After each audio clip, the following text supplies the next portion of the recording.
All right, I'm going to go ahead and kick off the capital planning meeting for Monday, September 12th, 2022. It is 7:31 p.m. I see all members are present except for Mr. Schoner. I do expect at least Mr. Purple and maybe Mr. Ballantyne at some point here. First item of business is the two sets of meeting minutes. The first one was prepared by Jeff. So I don't know if there's any comments on the August 10th meeting minutes. I'd like to congratulate Jeff for fitting the word opine in there somewhere. I haven't seen that in a decade. You're welcome. I knew you'd ask for that, so I threw it in there. Jeff, the one thing I just, and it's totally up to you whether you want to do it or not, was on the discussion of Stockwell where you recuse yourself. You said that you came back in after Mr. Tobin's comments. Yeah. I'm pretty sure there was commentary or back and forth between us two. So you may want to just put like after Mr. Tobin's comments and discussion by the committee. Like we had moved on from the topic. That is very clear to me, but I don't know that the minutes fully articulate that for your benefit. Yeah, that's fine. I will add that. That makes sense. Okay. Were there any other questions or comments from anyone on the August 10th meeting minutes? Okay, how about August 15th? I have a few small things, Go ahead. Karen. So in order of the way things took place during the meeting, Chief Achilles joined first, and then we went through. Oh, right. Yeah. Recommendation. So I just thought from that perspective, it should come first. So that would basically be moving section 4 in front of section 3. Yep. Okay. Mhm. You can just put a note that we took it out. We agreed to take it out of order or something along those lines. Okay. And then the only other thing I had was adjournment. All 6 of us were present for the adjournment, so it should be 6-0 with everyone's names on there. Oh, I'm sorry. What was it about the adjournment? It says Oh, voted 4 on my 6-0. roll Yeah, call. yeah, I think everyone was there at the end. Okay. Yeah. I don't know why that is. That's all I had. Yep.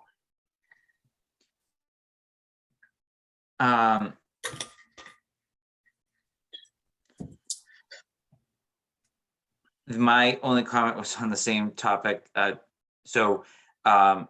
said member Mr. Hark from the meeting due to conflict of interest. I would just put potential. Okay. Yep.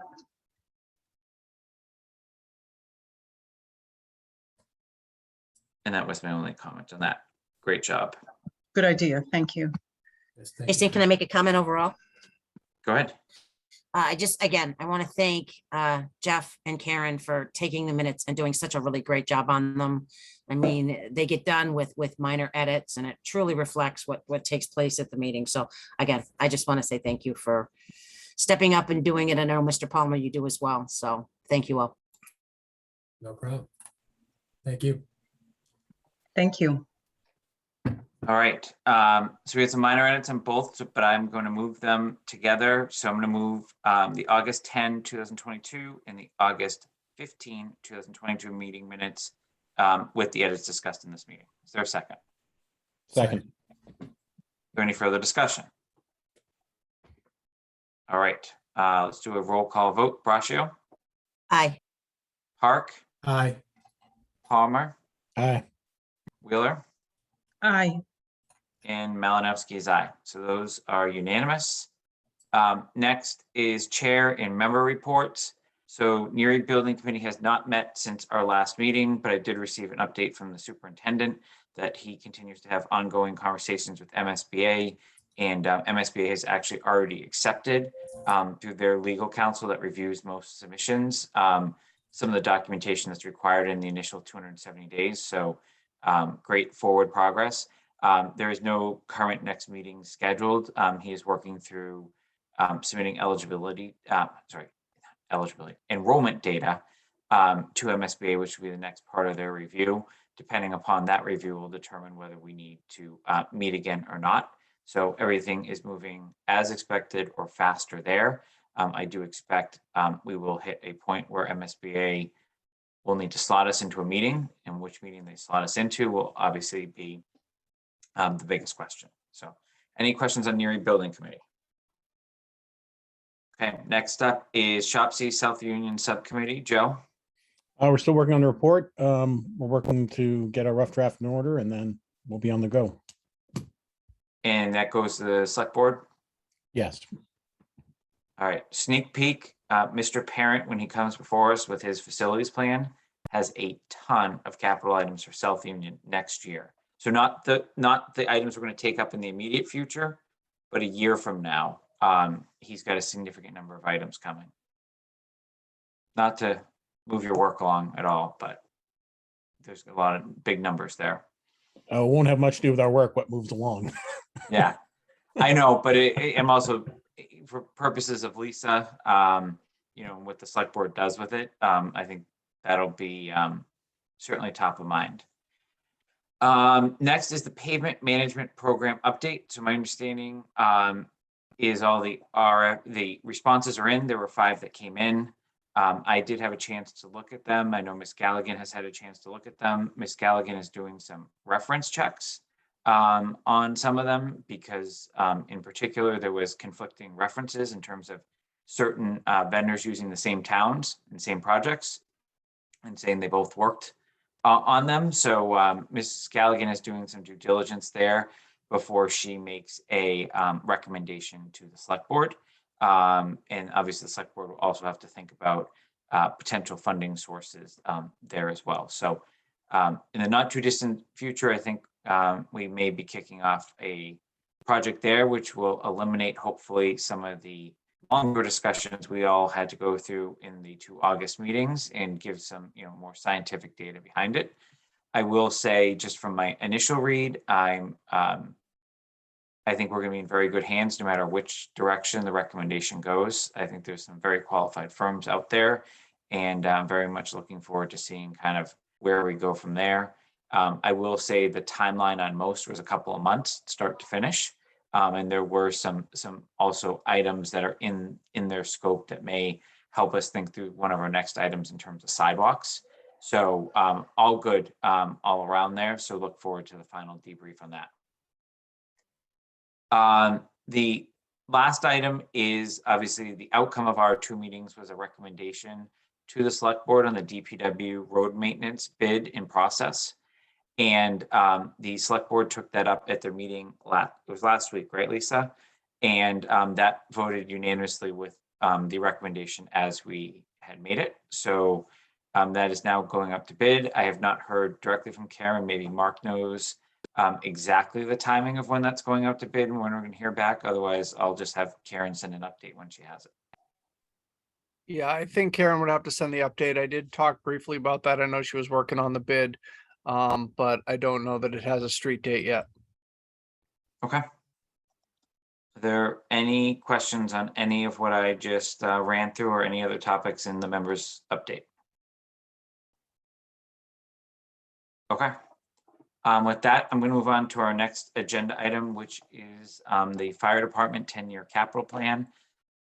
This is a longer capital plan, so I chose not to add another department head tonight. So I am going to bring Chief Achilles over and I'll work to kind of set a format that will hopefully work for all of us, but obviously welcome feedback on the format. So let me bring the chief over.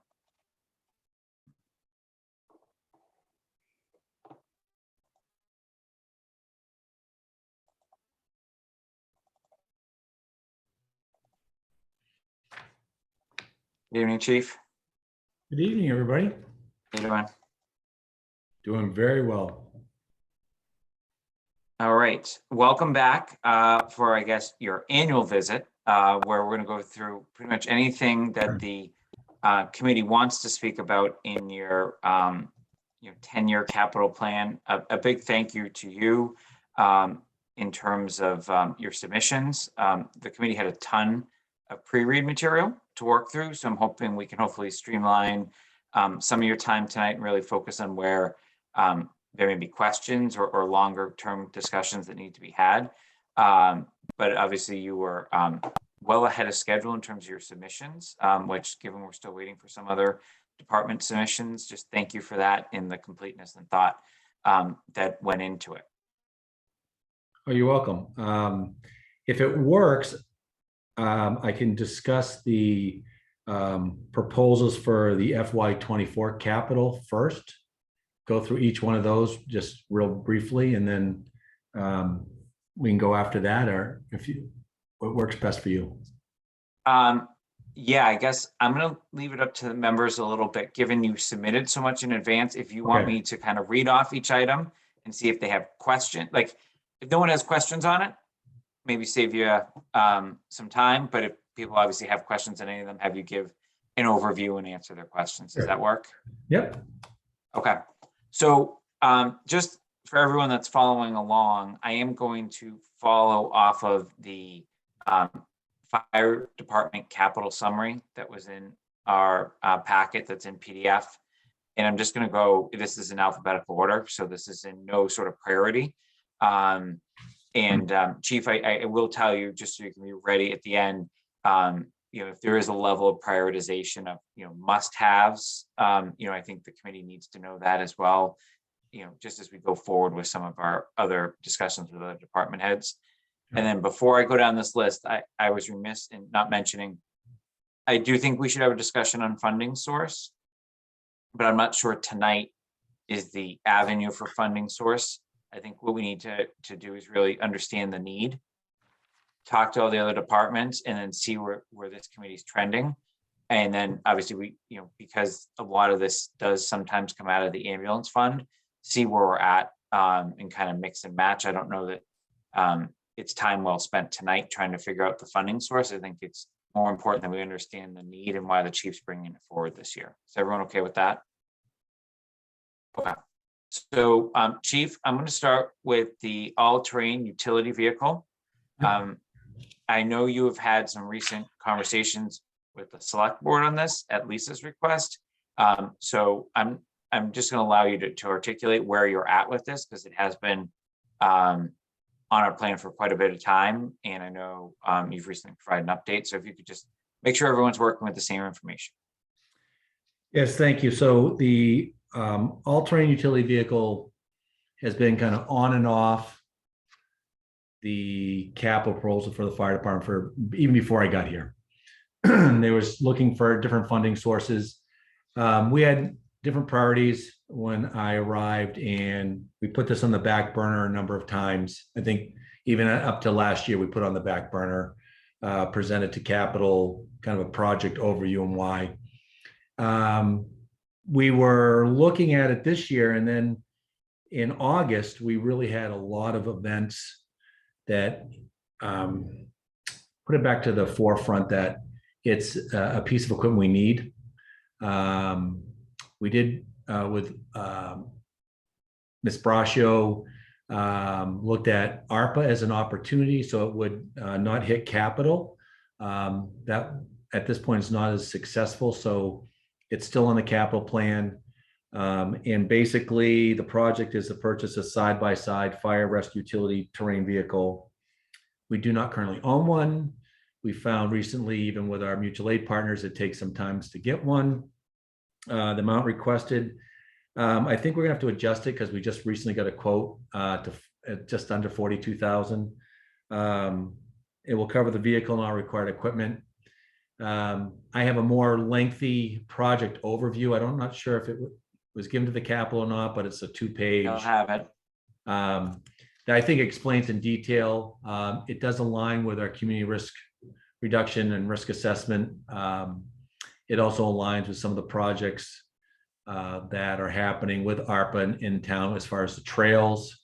It also reflects some of the needs for access on the trails, not just for medical emergencies, but for fire suppression, which many of you probably saw in the last month in towns around us having significant woods fires with access issues. And we also want to use it, we want to make sure it's street approved so that it can be used for storm responses, special events, support other departments if they need it. So that's why that's on this year.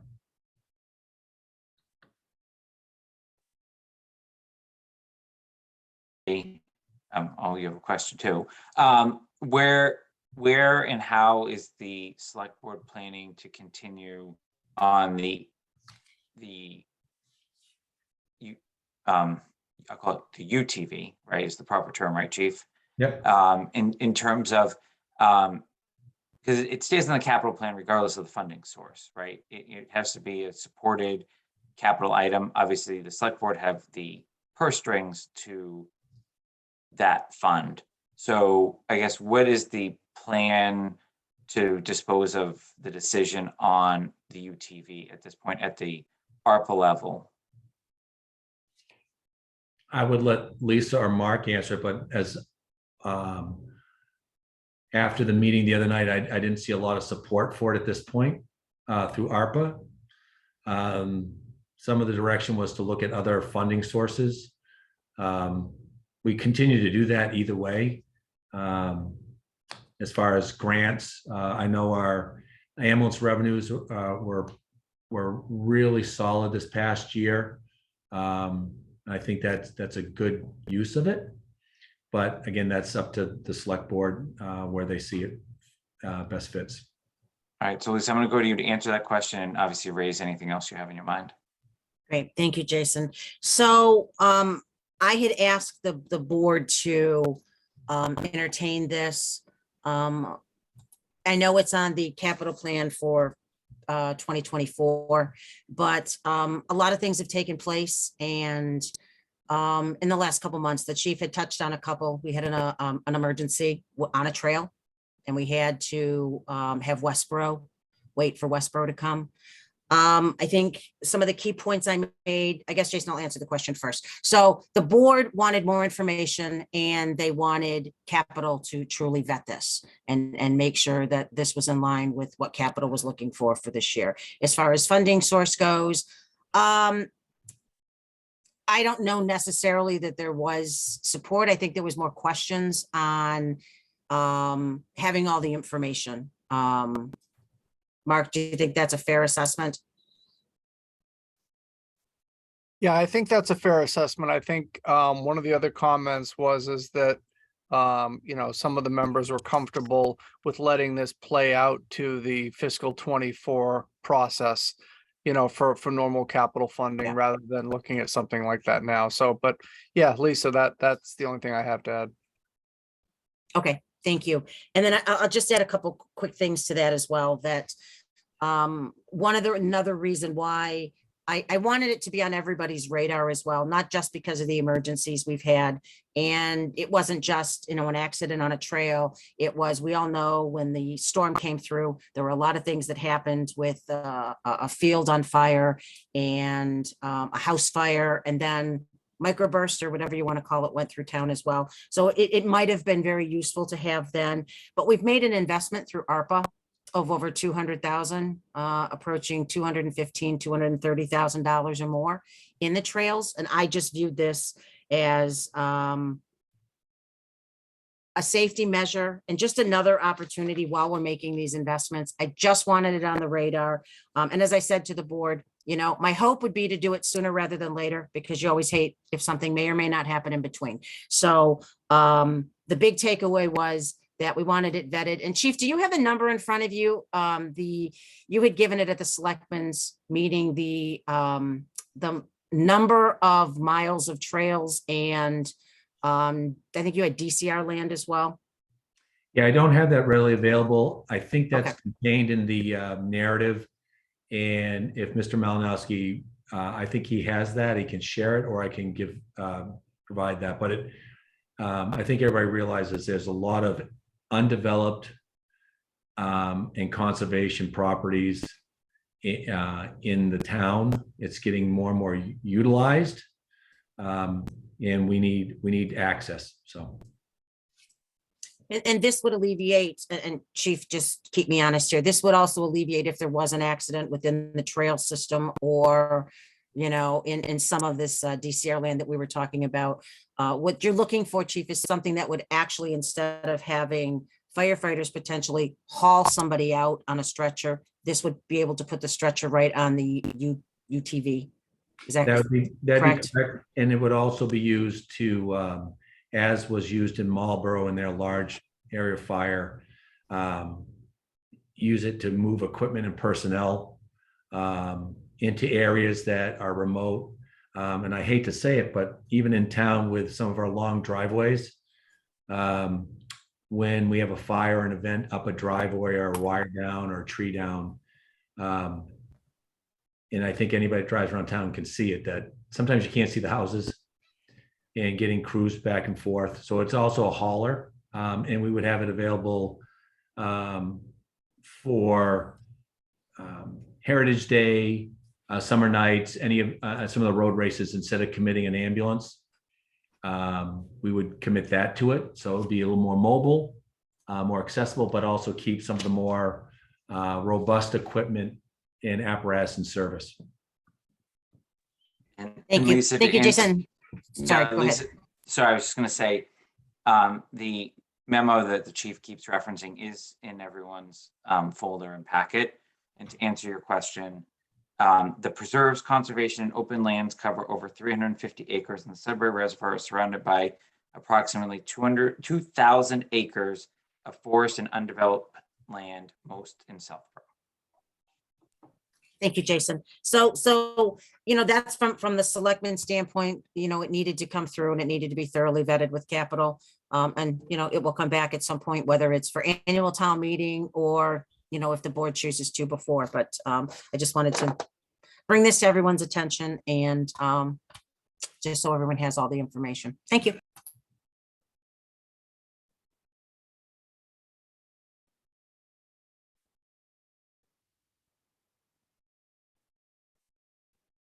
Jason, you're muted. I'm not muted. Oh, Anymore, I don't think. we couldn't hear you talk. Karen, go ahead. Yeah, hello, Chief. I just have kind of an ancillary question. I assume that the UTV is gas powered, and I'm wondering if there's any opportunity to have an electric powered vehicle instead. We investigated alternative fuels, included diesel and electric. Unfortunately, for what we're looking for and the capacity, we didn't see anything that would meet our needs, but we can continue to explore it. I would just, I'm hesitant to get something that's more money based on its usage, but we can continue to explore that if you want. Yeah, I mean, as just for I don't want you to have to go to a lot of work, but just for information, it would be interesting to understand what the price differential would be. And if they're available and for the capacity that we're looking for, because we do want to make sure it has the ability to carry 4 members plus a victim. Our initial thoughts were just a 2-person to carry a victim, but after a couple events, we realized that we need to have more than 1 person managing the patient. So we need a little bit more room. That's why we're upgraded to a 4-seater. Yeah, that makes sense. Thank you. Yeah.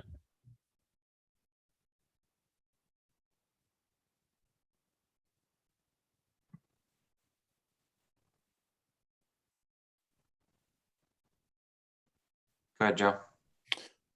Chief, the compact rescue skid with 6 horsepower manual start engine. Could you describe that for me? Is that like a So- trailer or is that some? No, sort it's a, think of it as an insert in the back. Best way I can explain it is almost like a gator where you have a bed in the back. Yeah. And there's a couple options. One is to carry a victim, like a stretcher. You kind of see it on NFL football lately, where they have like a stretcher. And the also availability is to have a unit that we could put in there for woods fires and have remote pumping capacity. and having that hydraulic actually can put the skid in and out easier. So we're trying to make it all purpose, not just focused on patient transport. So that's an option that we get more capabilities out. Is it, so that's an insert that's specifically designed for fire? Yeah, so between the skid for fire and and there's also an insert for I'll call it a stretcher. So there's two options, and that's we want to have the flexibility to have that in the station and just have it put in the right skid for what the call type is or what the deployment is. Okay, so that, is this, that expense is for the capacity to make it so that you can put the right insert into it? Or does that include the price of the inserts? And probably the price of the inserts also. Okay, so that, so you'd be looking at doing both transport of injured people as well as a possible booster pump for a water connection point? Is that the idea? Yeah, so they have a portable pump. Think of being out on maybe the Breakneck Hill conservation land, and you're at the backside and you need to pump water out of one of the ponds for suppression efforts. Unfortunately, you can only do one or the other. You can either do fire capabilities or patient transport. It's not that large. So that's why we want to have the two skid units available. Okay. Would this also include the pump, the hose apparatus, both the filter for filtering out pond water as well as for, okay, thanks. You're welcome. All right, go ahead, Jeff. Thank you. Thanks, Chief. Yeah. Just for my own identification here, how fast can these things go? Can they get to the scene pretty quickly, or do you have to strap them onto the pickup truck? How does that? No, that's one of the things that we're looking for is to make sure it's we can use it on the roadways. So we want to have the proper horsepower, and we want to license it, and we want to make sure it's equipped properly. So that's why you're not seeing the old typical ATVs or I guess I call it what you see is the Kawasaki, like the 4-wheel ride on top of trail riding thing. It's really more of a that's why I call it. It's called a utility terrain vehicle. So we're going to get. We just recognize that after the past 2 months that you don't want to trailer it or it's delayed. You want to be able to get it on the roads, and actually Southborough is kind of built for that because a lot of our conservation land we can get, especially where the station's located. We're not going on Route 9 for most of it. We might have to cross it, but we want it to be street ready. Thank you. Joe, do you have another question? I just want to cover something Tony would probably say for golf course. Would rescue on the golf course be a lot gentler to the greens and grounds with a vehicle like this? Yes, because right now we don't have anything for the golf course. I just finished golfing tonight. And one of the thoughts is, it always goes through my mind is, if you've ever played on that golf course, okay, there's certain places you go, oh, I can get off from Ladasquama, I can get from the public safety building, but there's some places you can't. And one of our concerns is, how do we get out there? If the person is not ambulatory or if they're unconscious, how do we get them off of the golf course? We can't use a golf cart. It's just not, there's no golf cart available to do that. So this would be used for there also. I guess, Chief, my only question for you is, with your current staffing, can you just confirm that if an emergency did come in on the trails and you got the proper information, that you have the staffing that you would be able to actually deploy this at the time of the 911 call, the time of your tones, and not, using a recall or off-duty personnel, assuming nothing else is going on in town? Right. With our minimum staffing complement of 4, we do that currently with Woods Fires, where one crew takes the squad, and the engine. So we can do that based on a current model. And I know the event that happened in August, if we had that available to us at that time, it would have been deployed at the time of the dispatch and not when the crew got there and identified that we didn't have access with a pickup truck. And then they called mutual aid. So I think we would have been able to deploy and get to the patient much quicker. Okay, thank you. Is there anything else on the UTV that anyone wants to cover? So Lisa, please check me on this statement, but based on where you're at on the select board, I'm not sure that capital needs to motion anything yet, but if the select board was ready to go, I think this item is still in the capital plan, and I haven't heard anyone say that they're not supportive. I just don't think we've prioritized it against all other FY24 capital, given that this is the first item we're hearing about for any department. Is that a fair statement of where we're at? Yeah, Jason, I think so. And I think, I think the message that we can just take back to the board is if they want to have a continued discussion on this prior to town meeting, then, we can come back and get the official vote from capital. But based on the discussions tonight, it doesn't seem that anyone has a huge issue with it at this point. Not when, but just an issue with the item itself, not when it gets funded. Thank you. And Chief, we will not slow it down if it got to that point. So I know it's an extra, you've provided everything you can at this point.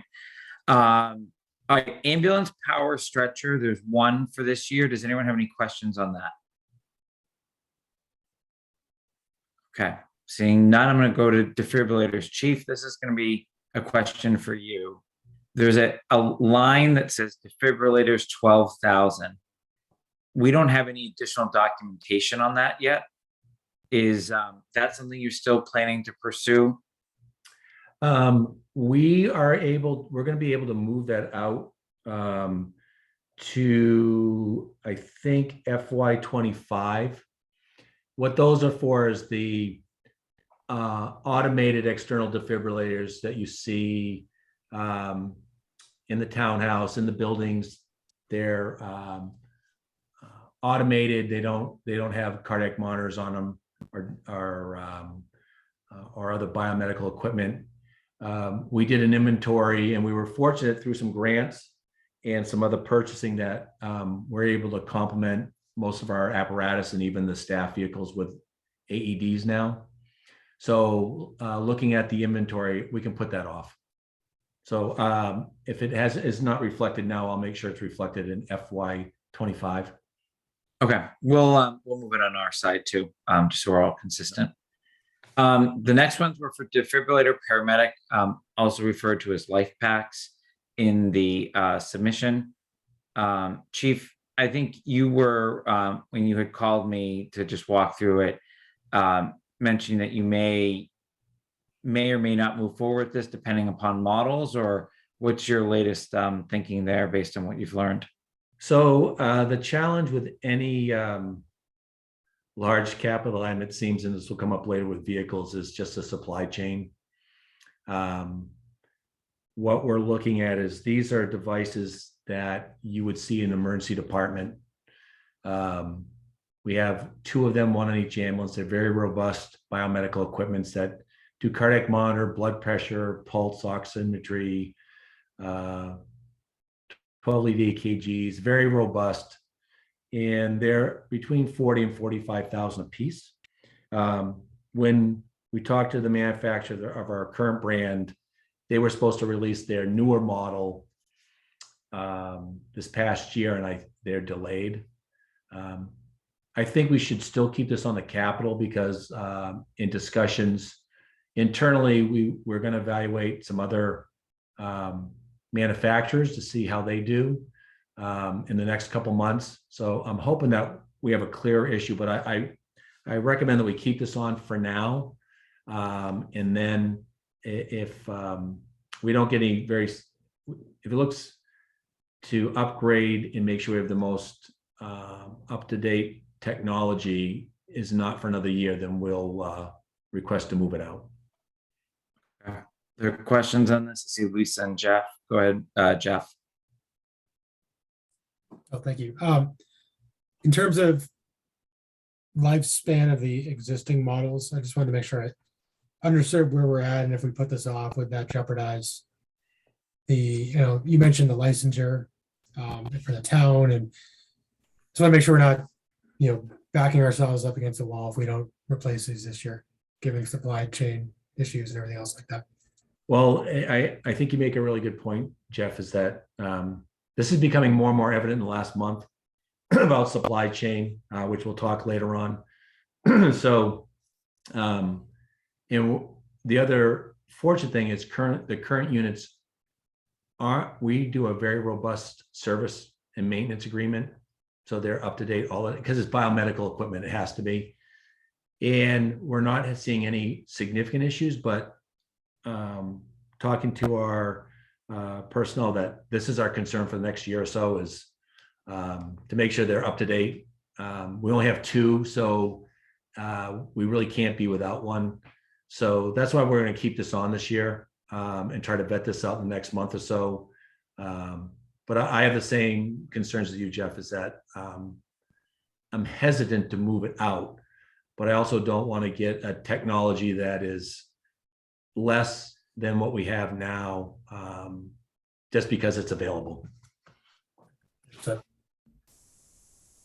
And it seems like, Chief, you could probably, just hearing you think through some of these supply chain issues and the discussion here, you can still seek approval as long as you know the potential options and you have the right amount of cost, and then make a decision based on what the supply chain and the operational demands of your department and what your licensure dictate after that as well. Correct. Lisa, did that answer your question, or do you still have a question? So Chief, my question on this, and it somewhat relates to the ambulance, but it's more of a comment we should monitor, is you just mentioned the service plans.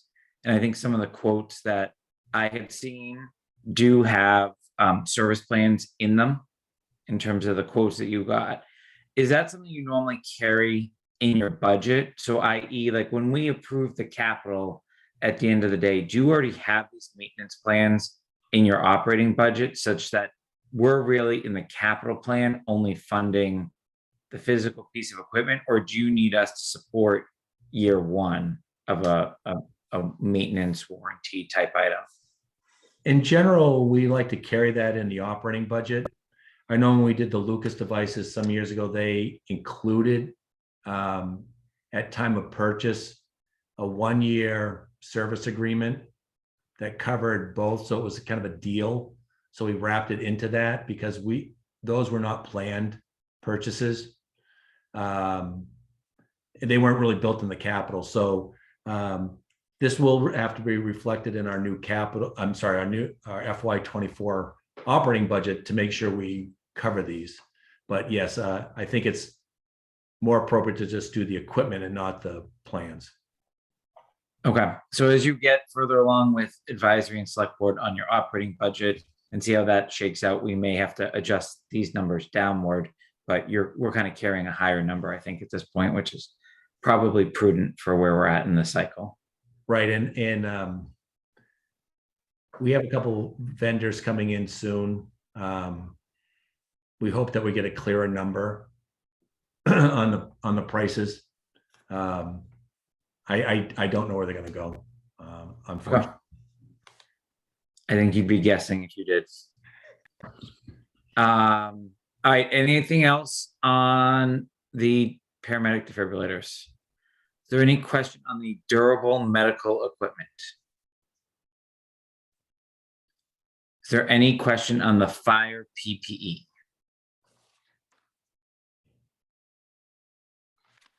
All right, Chief. Right. See, Oh, sorry. go ahead, Jeff. Go ahead. Sorry. Really quickly, so remind me, do we just have it higher in the first few years and then it gradually tapers off to 25 a year? Is that what the plan was? That was more of a reflection on what was required to be replaced on the cycle. So the first 2 years were a little higher to get into the replacement cycle. We are looking at well, this will might be different with new hires. At the third year being less. And then I think our discussion either last year or the year before was, then let's see where we're at on the 10-year cycle. Depends on who's still working. And it also reflects on what happens to the gear in its life cycle, because it may need early replacement based on damage or wear. But I think it's a good number to start with. And I would think that the out years might be a little bit more, and there may be a year where there's nothing. Perfect, thanks. All right, so we'll go to Tower 21 chassis and body repair. I realize this is probably gonna be a longer piece of the discussion. Chief, I think it's appropriate for you to just kind of give an opening to why you're bringing this forward. Obviously, we have your written submission, but also looking ahead, we have been carrying for some time in 2031 a full replacement of this vehicle. So just kind of walk us through your current thinking, what you've learned since coming to Southborough, and anything else you want us to consider before we kind of get some questions out there. Sure, and I'll keep this one kind of the version one, or the simplest version, is that we have a pretty significant capital commitment in our an asset in that tower. It's the most expensive piece of equipment we have. We only have one. And upon arrival here, one of the assessments was, keep it at a 20-year replacement cycle. In the last year and a half, 2 years, we've recognized that it has a couple things that need to be either improved or maintained to continue, get that full life, that full 20 years out of it. And the first thing is we had the frame and chassis inspected. I guess the best thing to say, it'd be like your own 10-year-old pickup truck you're trying to get 10 more years out of, or sell it. But, we're going to try to get more years out of this. Is the frame needs a lot of work so that we inhibit any further rust or corrosion. If this goes unchecked, basically the frame will get to a point where it's weakened and won't pass inspection. It's it's a crane. So it takes a lot of torque and a lot of work on the frame. So that is a significant component of that request. And we're recognizing that we have corrosion on the body.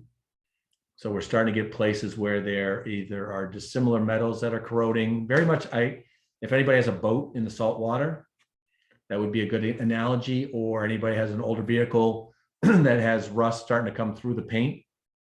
You can leave it, but basically it's going to start coming through.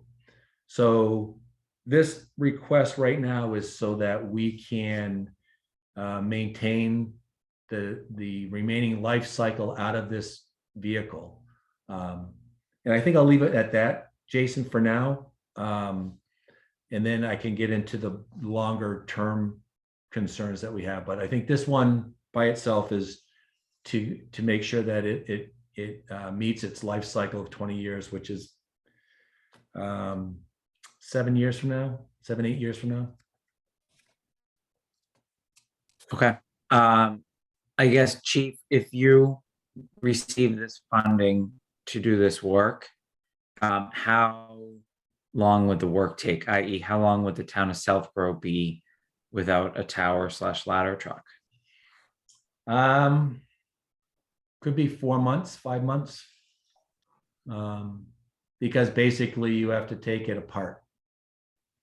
I will say that this is not including other areas that we have concerns about on its quality. It's I think we've talked before in this group, it's underpowered. So basically going on Route 9 westbound, everybody watching this can pass it easily if it was going to an emergency. It doesn't have it has so much weight. It's the motor and the drive, the transmission and the gearbox aren't really designed for our town with hills. And again, I wasn't here when it was the specs were made, but that's one of our other area concerns. But again, if we do nothing, we need to do this. And you can defer this question based on your last comment, but I'm going to ask it and you can decide how you want to answer it. And this is a hypothetical, but if the town were to fund a new tower today, in commenting on all of your supply chain issues that you mentioned with items previously, and knowing that vehicles have far greater supply chain issues than some of the medical equipment you were talking about, would we still be at risk that we have to incur the $100,000 to keep our current tower in service while a new tower got built? Like, I'm just saying, do you understand the question? Yes. So speaking to two manufacturers in the last few weeks, if we were to today get approval to move forward with a brand new aerial device, at time, so let's say it gets approved in March, we put the order in next July, it's going to be a minimum of 2 years before you see the truck. It used to be a year or less, and now it's 2 years. And I think all the manufacturers are being very, they're not committing to anything. And that's best case scenario. So that's something for another discussion is, I think that the 2031, $1.5 million we have earmarked in the out years. One is probably closer to $2 million, not 1.5. And if we think we want to replace it in 2031, we need to maybe move it up 2 years minimally, just to make sure that when we get approval and we order it, that it would actually come within its life cycle. And that's true with the ambulances and any other vehicle and piece of apparatus. I think we're, as a community, we have to decide if we're going to move them up or not. If we don't, then just realize that if it gets for the tower, for example, in 2031, you're not going to see it till 2033 or 2034. The actual vehicle being delivered. And I guess to the other part of my question, using 2 years or so to get a vehicle, if you ordered it in July, do we still run the risk of having to spend $100,000 on the current Tower 21 to keep it in service for 2 years? I think if there was a strong commitment to the next 2 years, I think that I would be comfortable deferring this request. But I say that with the caveat that I don't want to defer this and then find out that that's not the case, because then we run the risk of it just going out of service. And if the frame breaks, one, there's no trade-in value if you lose your frame, and we can't use it. So I would be cautious and to say that if that was the case. Now, there's other options that we would pursue if that was the direction. I know one manufacturer that has 2 demos that are being built that may be ready in FY24. But that's a different, I guess that I don't want to go down that discussion and waste, explore that option if that's not something later on we want to talk about. But Okay. Go ahead, Joe. So you were expecting it to fail before it reaches the end of its life, and you're expecting maybe a failure at any moment? Is that what we're really hearing? I think that right now, I think it's fine. But I'm concerned that in the next 2 to 3 years, if this is not done, we could have a failure of that frame. So I wish I was a mechanical engineer for the frame, but I think it's, from what we know from having it assessed, in the next few years, you need to do something or you're gonna have a problem. And my job is to make sure that's not a problem. You know, I need to lean forward on this a little bit. You know, I don't want to say, hey, it didn't pass inspection, or we took it out of service because of the frame, we need to repair it because we don't have the ability to come up with $100,000. Yeah, Or if we put the $100,000 in today, does that increase the residual value of it at the end of its life in any way? Well, I think it does but more so, I think if you don't do it, it's kind of like the pickup truck we just got rid of. I can't believe how much we sold it for, but there was not a lot of value in it because of mechanical issues. Somebody bought it and I can't believe how much we got for it, but I don't think us doing that would have got any more money for it. If we would replace the frame and replace the motor. Yeah, I think I was just looking at, is there a market for this at the end of the 20 years that we've allotted? When it gets to about 20 years, there's going to be a limited market because many places are going to say, okay, it's 20 years old. How long are we going to be able to use it for? And often they get refurbished to give them an extended life, almost like buying a 10-year-old Jeep. You're like, okay, what can I do to make it last 3 or 4 years? But it already has this many miles on it, this many hours. And as Jason was saying, pretty much we're putting 100,000 in now, so we can get another 6 to 7 years out of it before we have to spend about 2 million. Yes. Okay, thanks. Go ahead, Jeff. Yes, really quickly on this quote, I'm looking at it right now. Just to make sure I understand, the painting of the cab, this almost $70,000 cost, is that just for the rusting and the oxidation, or is that also for the frame? I don't have the breakdown in front of me. I know we got multiple quotes, and if you have it in front of you, it probably lays it out of the frame and body repairs and repaint. So I think there's 3 components to that quote. So again, I don't have that in front of me. And I can get back to you on that, but there is some significant body work that needs to be done. And then when that's done, instead of having Bondo or sheet metal that's been repaired, we have to have it painted. That's one of the challenges with this truck or any truck is when you do the significant body repairs, you're going to have it painted. Right. Is that the part that takes the longest, is the painting, or is it the frame? Because the I 4 think month. Okay. I think the frame's going to take the longest because you have to take you basically have to, depending how they do it, you might have to take the chassis off the frame.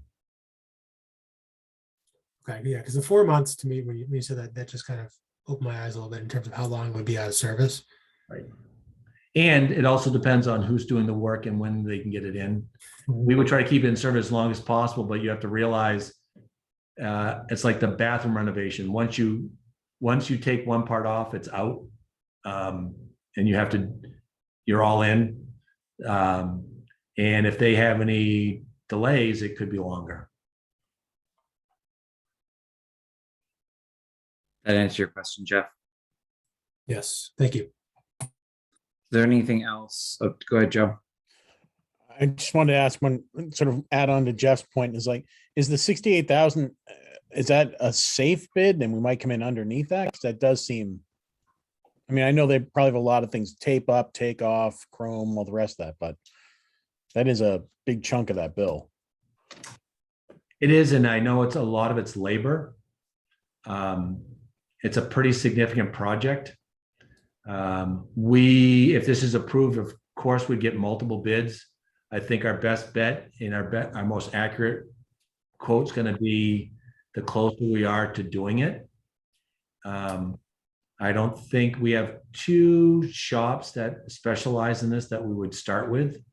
The quote you saw was one from one of our, one of two of them, but I think the better, more accurate bid's gonna be when and the best price is when we, Actually put it out. yeah. Thanks, chief. And Joe, before I go to Lisa, I'll just say I was actually surprised at how low it was. I know it seems surprising. Having been through a similar project for a smaller truck, it was more than what the chief's showing. So again, I echo what the chief said, though. It's going to be when we get closer to actually doing the work. Go ahead, Lisa. And Chief, I apologize. I had to jump off just for a quick second, but, and you may have answered this, and if you did, I apologize. So being out of service for 4 or 5 months, and again, this is a process question, not as much a capital question. So would we be dependent on mutual aid during that time, or is there another plan in place? That would be our mutual aid district. That's the norm, is to count on our mutual aid partners.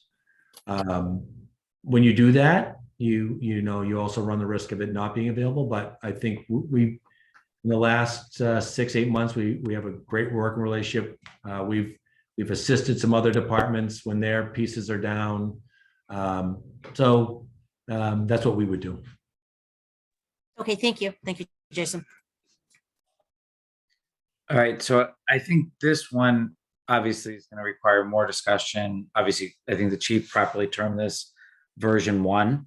I do think, Chief, my personal recommendation, welcome the thoughts of the rest of the committee, is I think you need to look at all options and bring us what the option is to continue down this repair route, and then what that looks like in terms of when you would be bringing forward a replacement vehicle, whether it's 7, 8, 9 years or 5 years down the road. And then option 2 should be to look at, what a full replacement is. Not saying that we're in support of a full replacement or anything like that, but I think anytime you do a cost benefit analysis of something like this and looking at some of the lead times you're talking about in the supply chain, I think we need to look at it both ways. I know there's probably questions, maybe not from this group, but I know you always get the question of, why don't we just rely on another town to give us a ladder consistently, and all of that. I don't think we need to go there tonight. I think we've properly handled that in prior iterations of this committee. So, but I do think you need to, and we're happy to help you work through this and validate it. But I do think we need to come up with multiple scenarios. This committee will be happy to hear it again. Obviously, coordinate with Mark and Brian from a bonding perspective and how this fits in longer term. And then, obviously we can then discuss with advisory and select board, depending on if there's a strong recommendation coming out of this committee. But I think everyone needs to have their eyes open to this one way or another, no matter which path we go down. It's one of the largest capital assets of the town, probably the largest outside of a building that I can think of. And Jason, if it works, what I'll do is we did get some initial or preliminary quotes and options. Some of this will be predicated on what manufacturers have. I use the word demo. It's kind of like a car dealership getting the really cool thing and having it on the lot, showing it off, and then if somebody buys it, they're in good shape. Fire manufacturers do this a lot. They don't do it as much because they don't want to front load having a large asset on their lot for a long time that they're not getting money for because they have to buy them. And that may be, again, timing. But I can put something together that might explain options or opportunities and lay it out so that if we do have a meeting in the future, It's something the committee members or other members can look at. And I'll work with Brian and Mark if there's, what's the impact to, bonding or other measures. So we can put that in there at the same time. Okay. And then I would just encourage you to bring it back, when you're ready. We'll slot you in as appropriate, but I think we need to continue having the discussions. And I would also ask, obviously Chief Achilles wasn't here when the last one was purchased, but I'd ask the members that either were not in town or do not follow this sort of stuff to just kind of look at the history on the existing tower and what it took to sell the voters on that and where some of that funding came from. And I can try to dig up some of that information as well, but I think it's pertinent history to understand, what would be needed if we were to recommend moving forward with something like this, the amount of support that it took to get it through that particular town meeting, from what I could tell, and I was not a taxpayer at that time. And I'm sensitive to all of that as we move forward. Yeah. Okay. Last item for the chief, for at least currently slotted for FY24, is the portable radios. Just so everyone's aware and in full disclosure, if you had this side by side with where we were last year when the chief was here, this number was 120,000. It's now currently 314,000. So I don't need to venture a guess that everyone's going to want explanation around that. So Chief, why don't we start there? Then we can talk about the capital need overall. Okay. So there's a couple things that have changed with the radio. So of course it's to purchase 28 portable radios. They're all banned, which is a change from what was proposed last year, which basically means instead of being an AM radio, it's an AM FM Sirius radio. So it has 3 bands, and that's really because our area communities that we respond to us all aren't on our channel. I guess that's the best way. So that was one of the first ones. We started initiating this past year with some of the grants. When we were able to get radios, we're getting all band radios. So that's the first part. The second part, we talked to one of our primary manufacturers for our radios. If we were to continue to purchase the radios we had on the list last year, they're going to go out of service. So basically, they're not going to support them. They're coming out with their new model. My analogy to that is iPhones. At some point, they become obsolete, they don't support them, and they move them up. So also the National Fire Protection Association sets standards on radios for firefighters, how they need to work, and some of their technical specifications. They've upped them. So these radios that we quoted meet the current standard. They're ruggedized, they're waterproof, they're spark resistant, and interesting enough, they have to be able to be used with a glove on your hand. So that changes some of the features that we would have normally gotten before. I think some of the increase is the increase. So if we would have gone with the other radios, I think they would have been much higher anyway.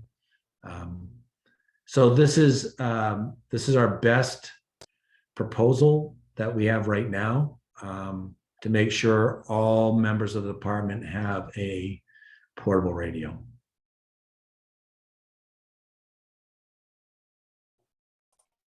Are there any questions on this? Go ahead, Karen. Yeah, so Chief, how old are the current radios? So we have anywhere between 10 and 12 years old. And I'll provide this, and Karen, I'm sorry you don't have it, is a couple of years ago, we came up with a replacement kind of guidance for capital and advisory based on manufacturer recommendations. And portable radios are usually 7 to 8 years. Mhm. And I'm not saying we don't have any that are older. They just, the maintenance on them, they get used a lot. Actually, on every call they get used, and they get used in all environments. So that's why we have this on this year, is they're up to be replaced. And I think, again, they'll meet the new standard if we replace them in the next year or so. Okay, so I think I understand you to say they're 10 to 12, the current radios are 10 to 12 years old, and their useful life is 7 to 10 years. Is that right? Is that how I read this? That's correct. Okay, so theoretically, they are kind of past their useful life. Right. Okay. All right, thank you. You're welcome. Go ahead, Lisa. Thank you. Kind of to piggyback a little bit on Karen's question. So the technology that we have in our current radios is, we'll use your cell phone analogy. It's been upgraded, I'm sure, many, many times. And I just want to touch on briefly something you said as well, that not all of our partners are on the same frequency that we are here in Southborough. And I think it's That's important to be able to, in the event of, some of the events we've had in the past 2 months, even, to be able to communicate effectively, I think is very important. And lastly, what would the lead time be? I know supply chains, again, everything's kind of crazy. What do you anticipate the lead time to be on these? I'm hesitant to give you an estimate. I think the last radios we ordered were 4 months, maybe. I don't know. I know my plan is, if any of our capital items are approved, we'll probably be committing to try to get quotes and commit to products early in the first quarter. I know in capital, it looks like, when would you implement this project? But we need to start implementing these faster, because they're changing the prices on a regular basis. You used to consider like 3 to 5% increase annually in January. Now they're doing it multiple times a year. You don't know what it is. I can't tell you exactly how long it's going to take to get them. Okay, thank you.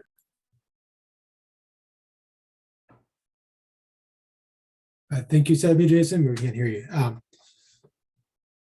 I guess I will preface this with saying, Jason, I apologize if this is maybe a funding source question, but I'm not even sure if it's a doable option. But can these devices be leased? I mean, is that an option where you're not paying for the full amount and you're just leasing them over a 5 or 6 or 7 year term? I don't know that answer. I could talk to the manufacturer. Okay. I know Mr. Malinowski, they use a fire department he's affiliated with. They might have a different brand and might have those options. I don't know what the value is at the end of the day with these. They're really used a lot in some very extreme temperatures and environments. I'm not, after some of our leasing of some of our other products, capital items in the last couple of years, I'm very hesitant about it to enter into leases. But I'll investigate that if at all possible. I don't know what the normally with these, you buy them at the end of the lease for $1. I don't know if that helps us at all versus just bonding them or using another capital. And Jeff, I was just gonna maybe, Chief, I think the thing is, Jeff, maybe I can try to translate, is it would be a manufacturer specific lease, not like a third party lease like we did with the ambulance and other vehicles last time. Right. So like we're seeing with the police, for example, right? When we're looking at body cameras, there's a manufacturer specific lease program. So I think that's potentially the avenue, Jeff, you're proposing. That's right. I mean, because I'm assuming you just take these and trash them when they're done, right? So there's no value. So if you're not leasing if you're not buying or leasing on a certain term, you're not paying for the full thing potentially. And just to clarify, so anybody, we can't throw these away. Right. Sorry, I meant that as a figure of speech. But. So we actually put them out we use through Mr. Purple's office, we put these out to bid for people. So the town does see some revenue at the end when we dispose of equipment. But yeah, I just want to clarify, we don't throw them away. Go ahead, Joe. Yeah, I'm still in sticker shock for $8,000 a radio plus the rest of the stuff on there. And I know that that's not your fault. And I've been scolded by many a time about how procurement goes and the specific equipment that we have to have. I'm gathering you're going to tell me that there's no less expensive option and that this is the way we have to go. Is that correct? Well, I think that it's incumbent upon us to vet out all manufacturers. I think there's a couple of standards it has to meet that we can't waver on. Meeting the current NFPA specifications, I think it would be a disservice and to do that is go with something that's not that if something were to happen. And I think that starts to box you in on the price. But because it would be all a pretty significant amount of radios at one time, nothing says we can't look at another manufacturer and say, okay, under this specification, what can you do? I think the same thing holds true. And I appreciate the fact that we have to give you projected costs, but this is very challenging now to project a cost out that we won't even go out and get a quote till a short quote up until July of next year. These are our best guesses, and I'm sure if any of this gets approved and we find that the current manufacturer is over, we're gonna have to look at other options or less equipment.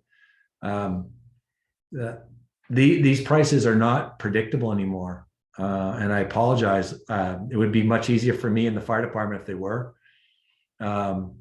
But I normally in years past says, oh, add 3%, add 5%, and this is what you can go with. And I can't even do that anymore. Yeah. No, that's okay, Chief. What you said is we're going to go through the process and we'll find out what the hard costs are in a while. This is just your projection. I get it. I just was expressing. Thank you. Chief, if we weren't able to accomplish what Joe was talking about, is there an ability to phase this? Or do you need to buy all at the same time? One of the things we are considering is trying to do something where we buy them in over 2 fiscal years, but quote close together. So if this was split over quote 2 years, and buy some towards, I'll just make it simple, buy a bunch in April or May and some in July. The challenge is now, I don't know when they'll all come. Depending when you order them, how far that spreads it out, where I kind of like that option of splitting it up over 2 capital years. I just don't know if what that does for the in-service life of the ones we don't get rid of. And the other challenge, and when these were initially purchased, it was purchased in bulk all at once.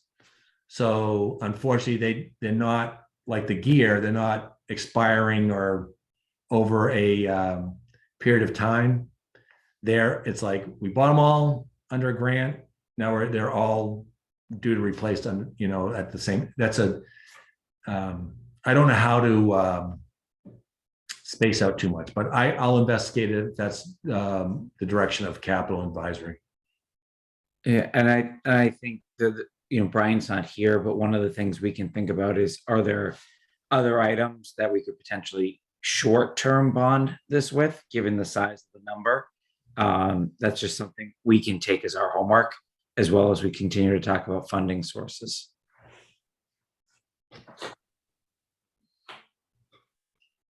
Joe, do you have your hand up?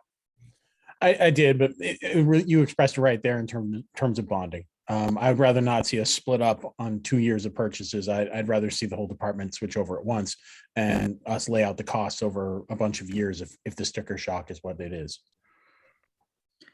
And the one thing to point out that we'll have with Chief Newell is the police department has a very similar request next year. I have not heard from him yet in terms of whether they require the same multi-band functionality that fire has based on what they do with their mutual aid partners.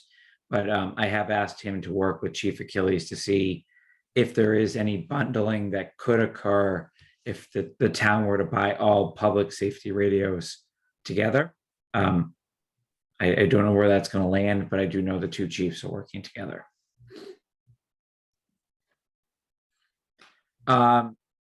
Are there any further questions on the FY24 items for the chief? Longer term, does anyone have any questions for the chief? We are obviously not going to go through every item here, but were there any items that stood out to any of you?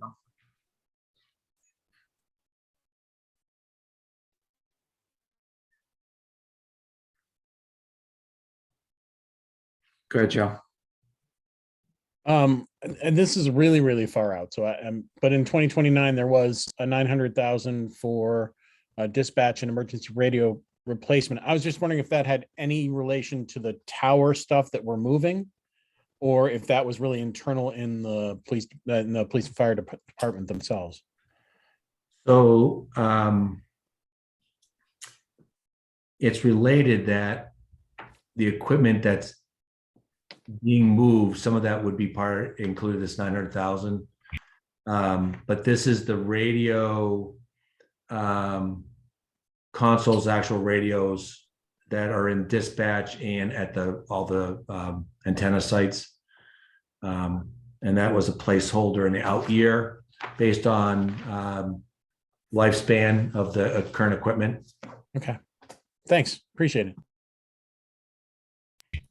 And Joe, for your benefit, most of that equipment, especially the piece that's in the building, was all placed in service with the new building in 2019.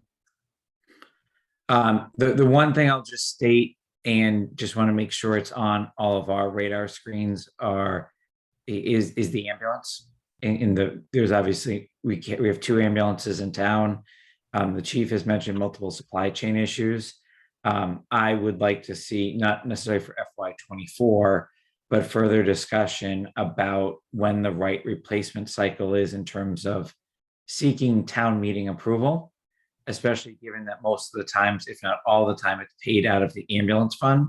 So really getting ahead of some of these, given that we approved an ambulance over a year ago now, Chief, and my understanding is it's nowhere close to being here. Correct. We expect it right now in December of 2024. I'm sorry, December 2023. So we thought it would be a year and a half. It's going to be 2.5 years. Obviously, we're not paying anything yet either, but now that's an item that's been budgeted for multiple years to be coming out that isn't coming out. So I just think, Chief, I'd ask you to think through what strategy you want to entail there in terms of when we're getting the approvals, and then we can work with Mark and Brian to think about when it would actually hit a budget, if it hits a budget or the ambulance fund, but obviously somewhat interrelated. I'm willing to work with the committee. I think there's a couple large capital items that are apparatus and ambulance related that it might be prudent to move them up 2 years in the plan. I know they're out years. If something changes, we can always move them back out. But if this continues, we could, if we keep to the current plan, we could be behind in the out years when we need stuff. So if that's appropriate, I'll work on revising our plan on the out years to move some of the stuff up, to 2 fiscal years.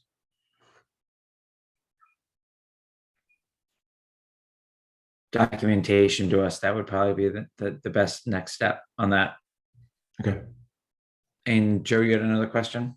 Yeah, could somebody just remind me how the payment structures work on those? Do we have to pay a deposit up front or pay up front, or do we pay on the back end upon delivery for things like ambulances? I know that speaking with Brian today, we were talking about that, and my recommendation is not to pay up front. That sometimes that's an option to move you up, but I think it has its own issues. But we don't make any deposits. We typically pay in, give them a check in full upon delivery after inspection, and then again, and Mark or Brian can answer that, then the payments start. So it really wouldn't be, just as a matter of philosophy, it wouldn't be wrong for us to go to town meeting, 2 years beforehand and say that the bill is coming in 2 years, but we need to get it approved so that we can order. I think that would be very fair to say to the public. And I'll add to that, Joe, that if it comes in a year or a year and a half, people have to realize that, it might come earlier, but I think that it's not anticipated to happen like that. But I just want people to understand that we would order as soon as we could, and I would hate to delay the delivery if possible. So I think it's a good safeguard. And I don't want to steal Brian's thunder because he's not here, but I think there's some short-term borrowing authorizations that he could get to, pay interest only for a short period of time if you did end up in that situation. So it's worth considering in moving forward on. Any final questions for the chief?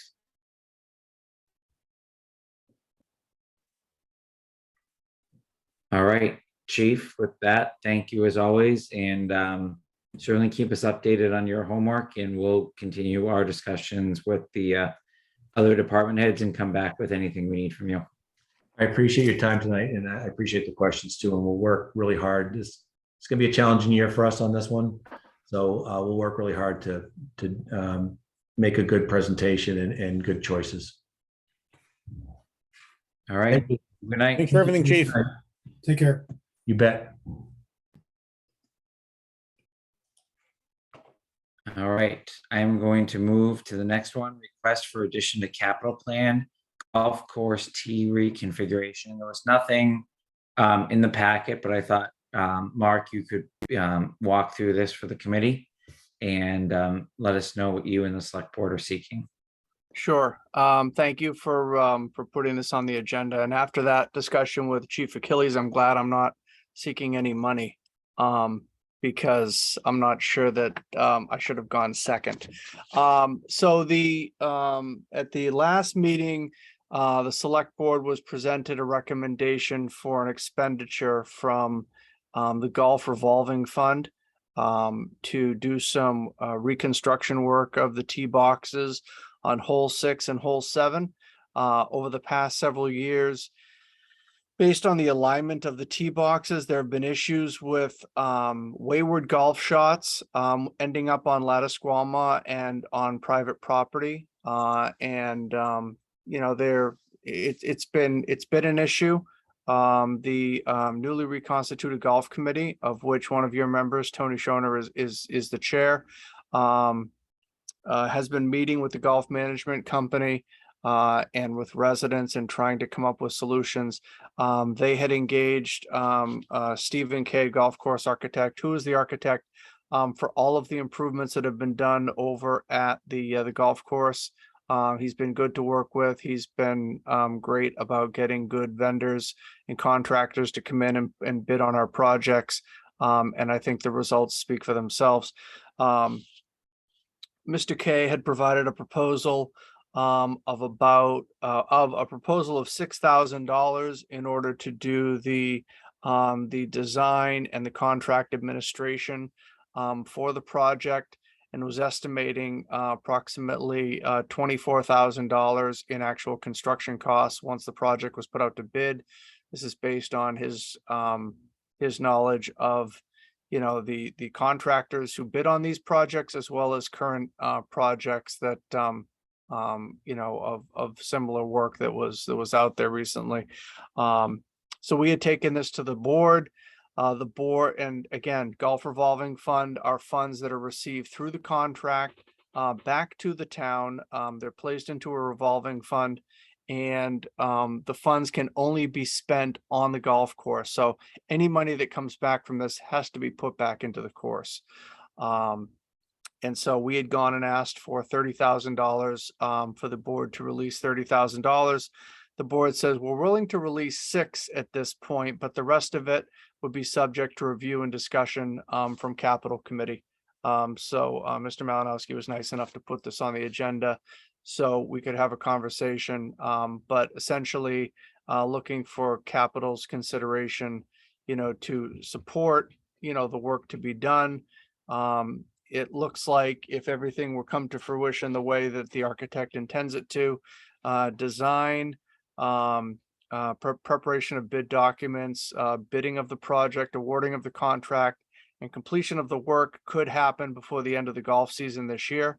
And therefore, everything would get to sit under a layer of snow for the winter and be prepared for the new season when it opens up in March.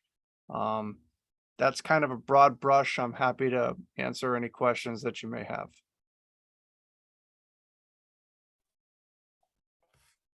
Are there any questions? Go ahead, Joe. I think mine's a little more of a comment. I'd like to know how the designs are supposed to keep this from happening. I mean, I've been on the golf course, and I mean, the fence over there is only X high to begin with, and anybody coming off a couple of those tees, you know, you hit a high slice, it's going. I question whether redesigning the tees would change the outcome of amateur golfers, shall we say. So I don't know how I would vote for making changes. I wish Tony was here to advocate for it, given he's on that committee. At least that's my perspective at the moment. I think that you know, I think the easiest hole for me to explain is probably the 7th hole, which runs parallel to Lattisquama. When, you know, the hole is aligned so that you're pretty much hitting a straight shot. So if your ball goes wayward, it's got nowhere to go but Lattisquama and the abutting properties. Although, to be honest with you, you really got to hit a pretty good shank to get over, you know, some of those nightmare on Elm Street trees that hang over the edge of the course that would seem to be, you know, able to catch things. What they're looking to do is to bring the tee boxes closer to the edge of the property, so that you actually have to angle in to aim towards the hole rather than parallel with the street. So therefore, if a shot tends to go wayward, it's got more of a chance of staying on the course than it would if it was being hit parallel, you know, your aim was parallel to the you know, to the road. So that's an example, I think, of how aligning the tee box would help the situation. Yes, you're accommodating my slice, is essentially. This is really all for you. I had talked to the chair, and he said as long as I took care of your swing deficiencies, that you would be good with this. So, Oh. yeah, I mean, look, you know, and again, you know, the committee has met with the residents. They've talked with the management company. You know, no improvement is going to be bulletproof. You know, we're trying to cut down the likelihood, you know, that balls will leave the course. And really that is the, you know, that's the goal here. You know, I don't think it's attractive to put up, you know, to try to put up, you know, a 200-foot fence or netting and everything along that, because you're going to impact the trees that are already hanging into the property. it's really not going to be an option. So if we can make some modifications like this to address the issue, I think it's the best for keeping the balls in the course and keeping them off private property. Any other questions or comments? All right, so your request, Mark, is to add what sum to the capital plan for the improvements related to the golf tee reconfiguration? I would add, well, I guess that's a question, for you, Mr. Chairman. The total cost of the project is estimated at $30,000. That includes the architect's fee of $6,000 for design and contract administration. So whether you feel it's proper to do the whole cost at 30, or whether we should just be looking at the construction phase of 24, I think it's better to do 30, but I'm open to suggestions. That's typically how we do it. Jeff, go ahead. Mark, is it possible to repurpose DPW on some of this work? If you get an architect in there that designs for 6,000, can we do the work ourselves?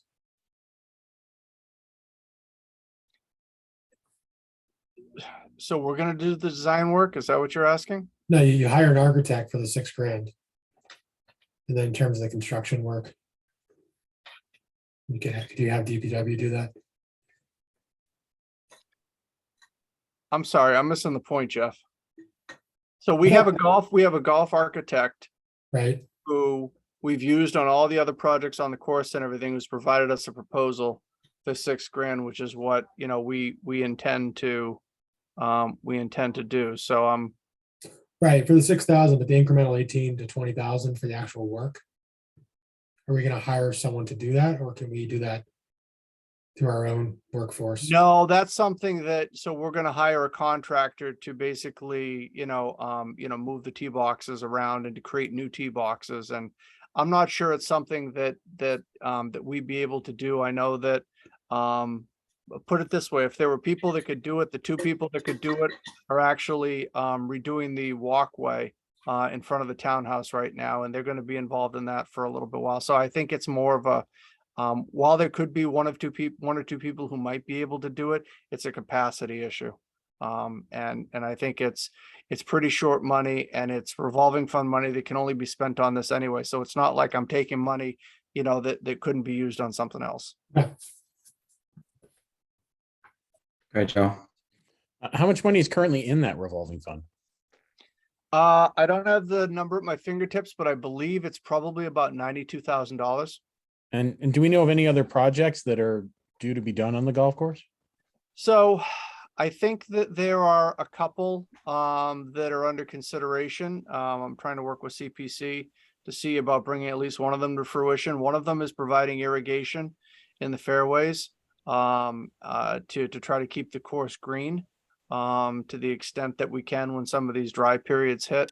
The other one is the paving of the golf road of John Wilson Drive and also of the parking lot. The Conservation Commission has green lighted that as being acceptable. And the thing of it is that now the course is, I guess, generating revenue into this revolving fund. So far this year, we have received just slightly over $50,000, $52,000 in revenue into this fund.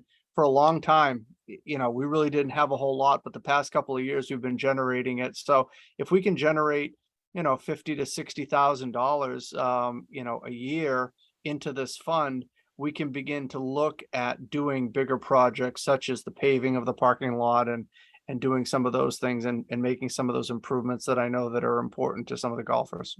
Do you know the ballpark of those other two projects, just each individually? I think that the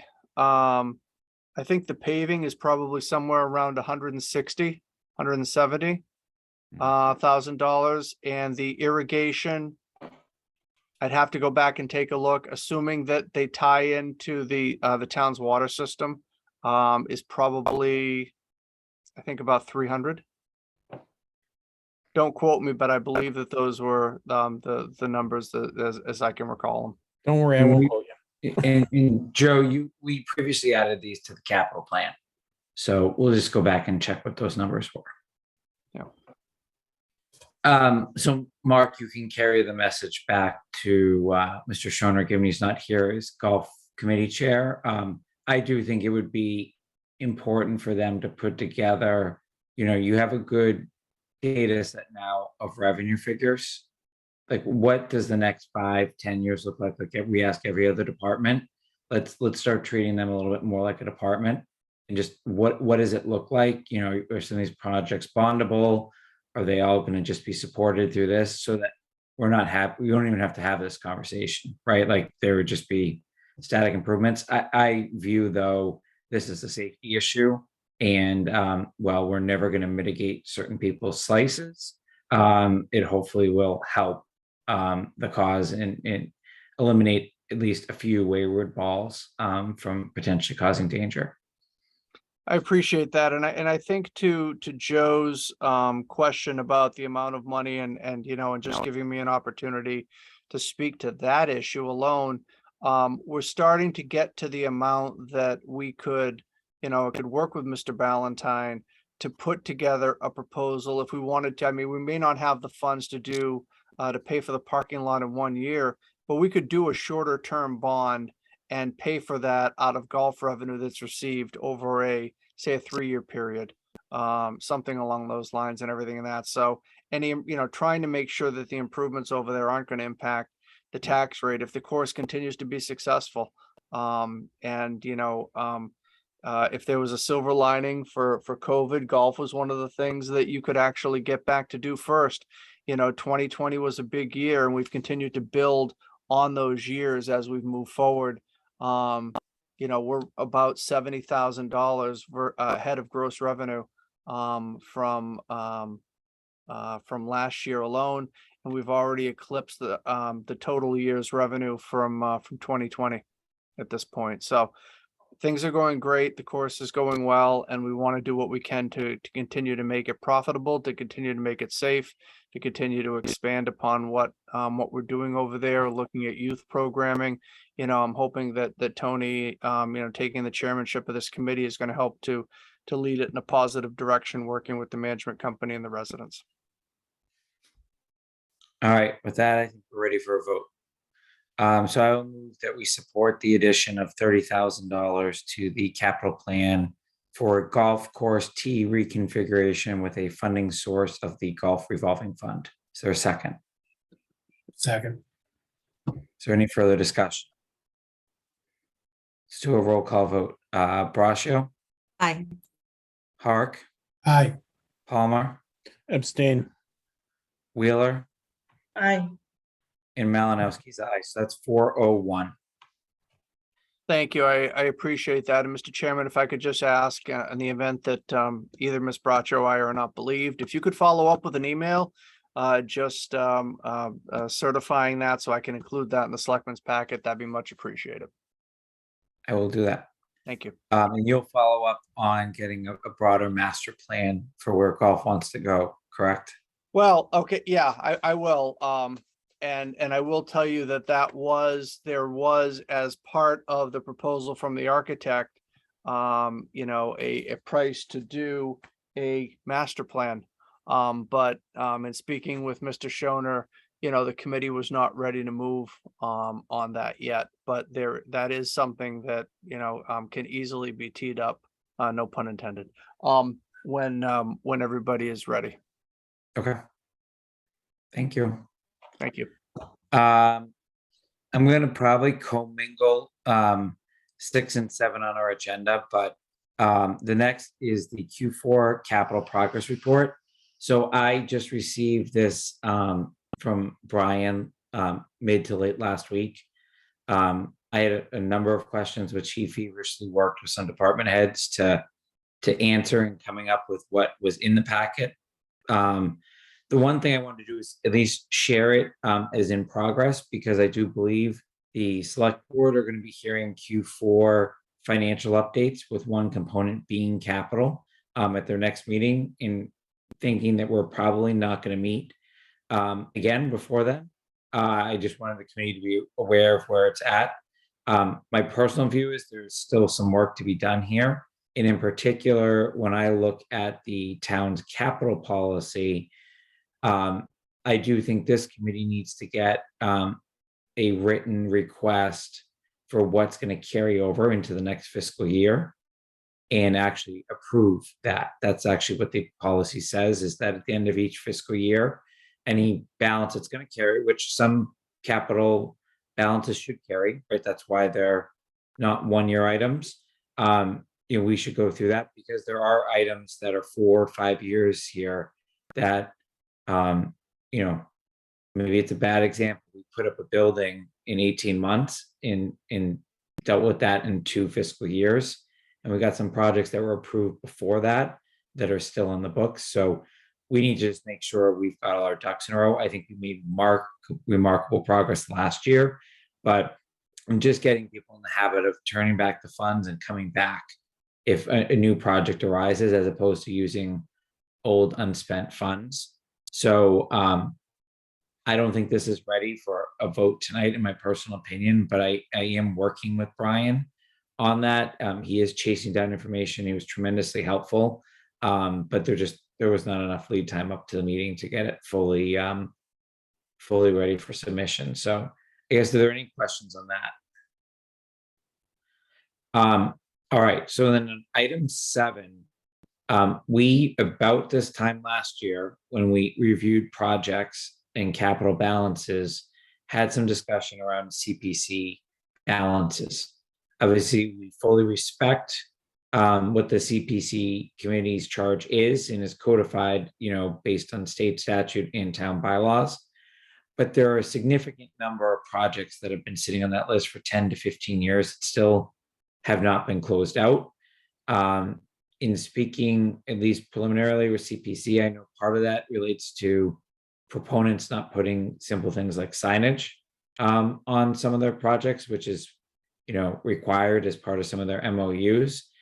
Brian has asked for capital support a little bit in trying to put some muster behind what's in the capital policy and trying to see if we can't take some of the actions I talked about on my Q4 capital progress report and seeing if we can't work with CPC, lend some assistance to closing some of those accounts out, given the age of some of them. I think Chief Achilles, not to drag him into this conversation, referred to it best of, when I get authorization, I'm actually going to order it as opposed to waiting and sitting on things. We all know prices go up. They never go down. Obviously, the last couple of years have magnified that, especially the past couple of months. But I guess what I was looking to do is entertain where the committee stands on this topic today, seeing the list of CPC projects, when some of them are approved. And, I have 3 potential paths that I'll put forward for discussion.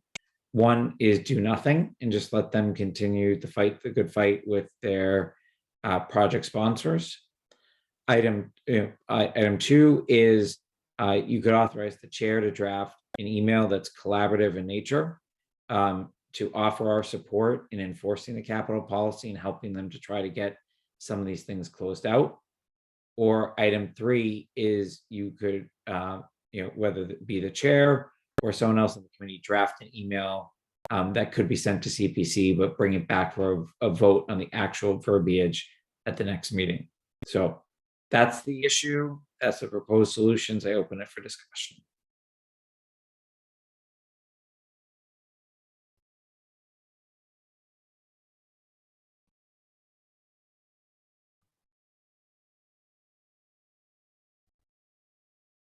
Go ahead, Lisa.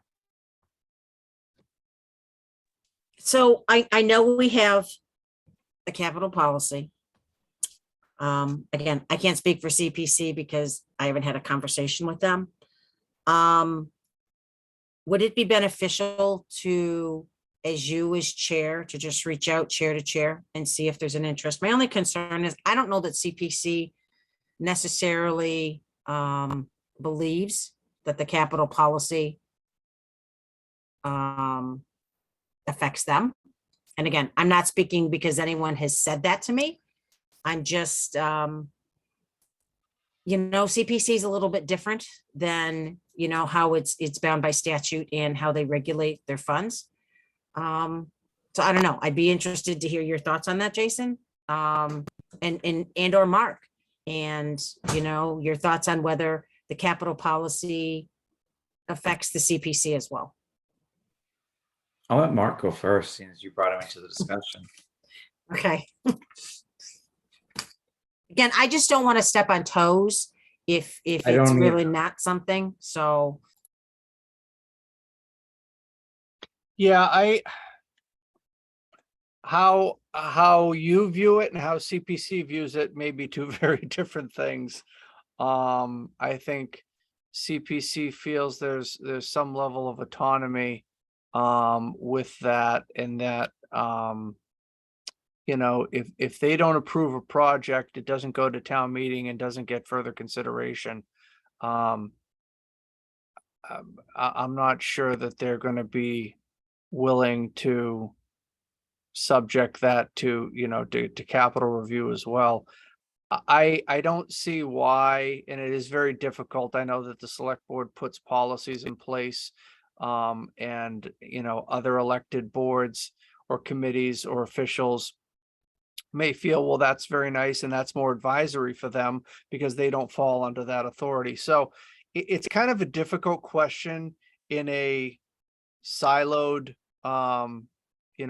essentially form of government, where you don't have everything under one branch.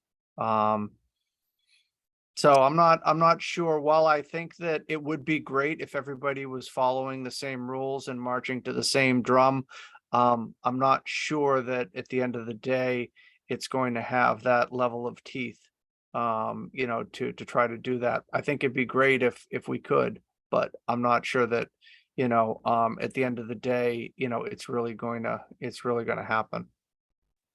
And I'll just say that was some level of my concern, Mark, is I clearly we don't want to step on any toes. So, and Jason, I didn't mean to jump in. I guess I kind of sent the question to you as well. I'll let you respond if you want to before I say more. I mean, the only reason this is on the agenda is Brian asked for it. He's an ex officio member. He's been trying to get some of these balances closed for many years, and it has not been successful. So that's why it was here. Obviously, I have no intention of getting in the middle of anything. I think we all have more than enough going on. The only thing I would say, Lisa, is it is a committee that the select board appoints, and it's a select board policy. It's not an elected board. It's not. So, again, maybe it's something you take back. Maybe I send Brian to the select board, who is the ultimate policymakers for the town. You can discuss it as well, but I think we probably all can agree. Keeping projects open for 15 years just makes no financial sense. I didn't pull it up yet, but I wonder if there's also parts of our new town bylaw that once it takes effect, impact this. I just don't remember the exact wording we had related to this sort of thing in the bylaw, which does apply to everything. So I brought this forward because Brian has asked me no short of 10 times to try to take some action on it. And I felt after the 10th try, I owed it at least a discussion. No, Jason, and I appreciate that. I do. I just, so I guess my suggestion would be kind of on your first approach to just send a nice letter, letting them know we're here. If they need any help, we're happy to collaborate. I would be supportive of that. I would just, again, be very cautious, and you're very good at that. So, how it's worded is so offense is not taken. That's it. Thank you. Go ahead, Joe. What happens to leftover money on projects for the CPC? It would be turned back into the CPC fund to be eligible for additional projects. So if we Which I just can- asked, if the project's done, could we have the money? I'd love it. I think we'd all love it. We have plenty of projects. We have plenty of things. the money's not going to be used, we'd love to have it.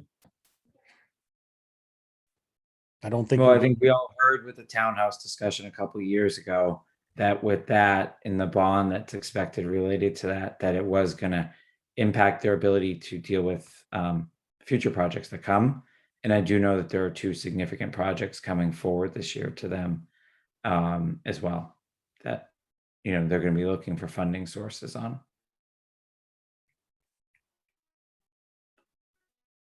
All right, so Lisa has kind of said a very collaborative note, offer of help, but nothing more than that. Is there anyone that has a different view or a different suggestion on where we go?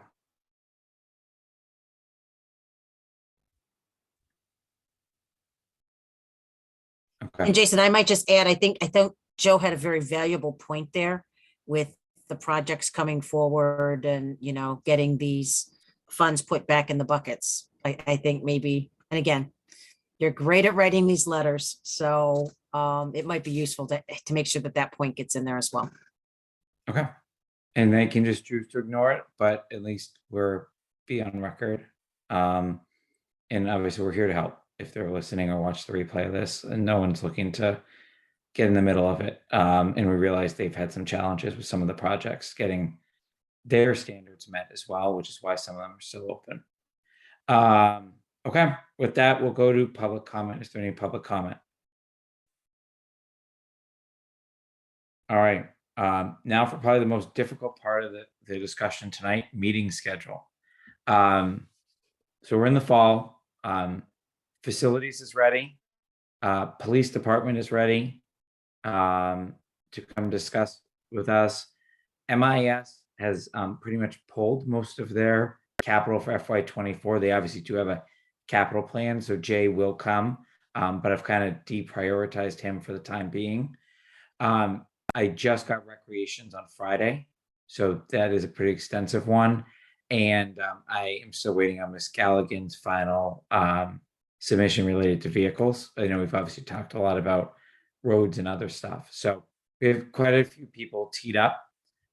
If we stick with our Monday night cadence, I would offer that we probably should not wait another month to meet, just so we can try to get through this. We cannot meet on October 10th. And I personally am not available on the 3rd. It doesn't mean you all can't meet. Lisa would just need to chair the meeting. So we have a few options. We can meet next week, which is a quick turnaround, and just do facilities. Or we can meet on the 26th, which I am also realize is the end of a religious holiday, including there's no school on that day. I think the holiday is actually the night before and goes into the day, but those are the two options. Otherwise, I would propose the committee meets without me on the 3rd with one department, or otherwise we're out to the 17th of October, in which case I would suggest we get a few back-to-back meetings there. So I don't know everyone else's schedules are there, but I just figured I'd throw that out. Go ahead, Lisa. So I was gonna kind of bring this up under other matters, but I guess it kind of falls into here. Based on the bylaw for the capital improvement planning committee coming back, me chairing a meeting on November, what was it you said, Jason? The 3rd, whatever the 3rd was. October 3rd, yeah. October 3rd is probably not going to be an option. So I guess I'll leave it at that, and just under other matters, I just wanted to explain, Jason, if you could explain to the board the challenge with the new bylaw, and I'd like to, thank the committee for serving. I think you know where I'm going. I know where you're going, but let me just ask a very pointed question, because I think it's right on topic. When is the select board taking that topic up on their The agenda? 20th. I think, Okay. Mark, isn't it the 20th? You just sent a draft, so I'm I'm pretty sorry, sure I saw it on the which draft issue, Lisa? for the capital improvement Formation, CIPC. forming. Yeah, I think Dissolving. the intention is for them to take it up on the 20th, yes. Okay, So that Okay. won't be possible. okay. All right. So what are people's thoughts on the other meeting dates? I'm I'll fine. be away. I'll be away next week and possibly I'm returning on the 26th, but I can't remember what time. Okay. And I know Mr. Shoner would be away for next week, so that is not a good option. So, let's do this. Can we, do the 17th and the 24th of October? In my goal with that, and at least I'm gonna pull other matters properly before, is, hopefully, you and the rest of the select board can find us some additional members. And my point of pushing that out is to allow the remaining departments to get all their capital in, and to allow any new members to hear and make recommendations on the capital plan for this year. So kind of go 2 back-to-back weeks. So I don't know anyone's views on those dates.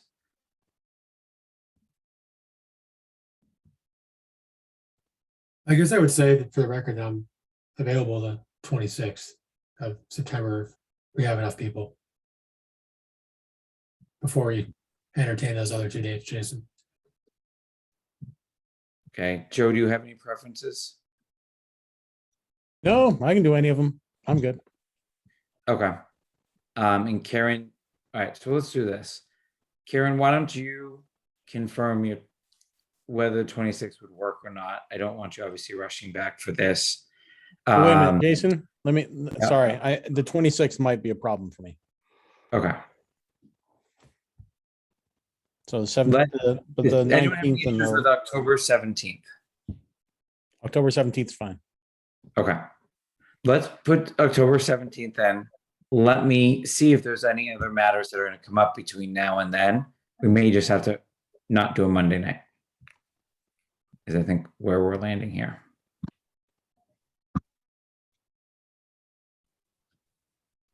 Any objections to that approach? All right, so Lisa, why don't you go with what you were planning to discuss under other matters?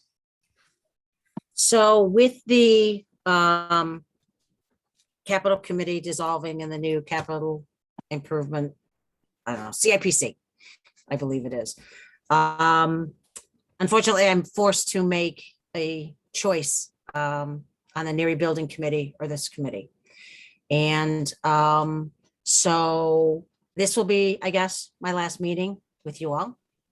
I wanted to say that it has been an absolute pleasure serving with you all, some from the very beginning. And Karen, you've been a wonderful addition to the committee as well.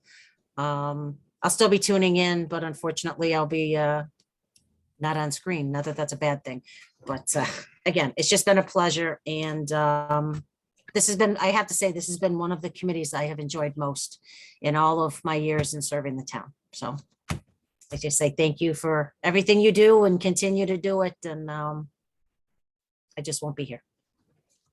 So Lisa, you will be missed, and I just for everyone's benefit, the CIPC bylaw was two town meetings in the making, if everyone remembers. And the main reason that we're sitting here with this discussion right now is there was a clause that we added after some of the dissent 2 town meetings ago, that there could never be more than one member of any other committee on this committee. So you don't end up in a situation where you have 2 out of essentially 4 votes, which is needed to pass anything on this committee, advocating for an article, right? So you could foresee a potential future iteration where Lisa and I would be members of the Neary Building Committee, bringing forward the next phase of that. Obviously, Capital has a seat on the Neary Building Committee, which is obviously what my role is. Lisa is occupying the select board seat, but that was what the intent of that was, to mitigate, so that you didn't stack a capital committee with proponents of a capital project or supporting a specific department. So we have huge shoes to fill at this point. We already had an open seat, but Lisa, I know there was never an official select board seat per se. I think it was very valuable having a member of the board here because as great of a job as Mr. Purple does in relaying all of our messages to the select board, and obviously we have numerous correspondence with them. I think it was also helpful just watching even the last select board meeting where you were able to kind of guide the conversation, which is really helpful given some of the magnitude of some of the decisions the town's going to continue to have to make here in the short and long term. So thank you. You'll be missed. And please come back at some point or help us find some other members in the meantime. I will. Thank you. I have a couple people in mind that I think would be great. So I'm gonna reach out to them as well. So, but again, thank you, everyone. Yes, thank you, Liz. I echo everything Jason said. An honor to serve with you. You as well. Thank you. Is there any other business that anyone wants to conduct? We'll end on a high note. All right. Make a, Jason, before we adjourn, would you just confirm that the next meeting that you have on the board is October 17th? Is that correct? that is correct. Okay. I think that makes the most sense based on where this conversation has gone. So Karen, I don't think you need to check that. I do think if there's a interim matter that comes up, we'll likely have to just do a quick meeting. I'll keep it siloed to that agenda item, but I'm not aware of any that would require action until then. And I want the full membership to be able to hear these capital presentations. Obviously, anyone can come back and listen to the chief's recording from tonight. Okay. Thanks. Thank you. All right, I will make a motion to adjourn. Is there a second? Second. All right, roll call vote. Brascio? Aye. Park? Aye. Palmer? Aye. Wheeler? Aye. And Malinowski's aye. Have a good night, everyone. Thank you. Night. You too. Thanks, Thank Jason. you. Thanks, Thank everyone. you.